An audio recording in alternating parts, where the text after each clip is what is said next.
Hi friends, I'm Bunny Bloom. Today we're gonna draw a beautiful flower together. Grab your paper and a black crayon. Let's get ready to draw. Great, now let's start our flower. Put your crayon middle of your paper and slowly draw one round circle. Awesome, now let's make our first petal.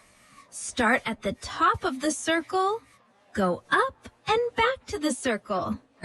Now let's draw the left petal. Start on the left side of the circle, curve out nice and big, and come back to the circle. Now let's give our flower a stem.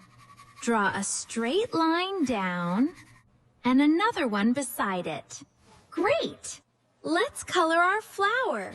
Yellow in the middle, pink petals, green stem, and a green leaf. Wow! Great job, little artist. You drew such a beautiful flower. If you had fun drawing with Bunny Bloom, like and subscribe. I'll see you in our next adventure. Bye-bye.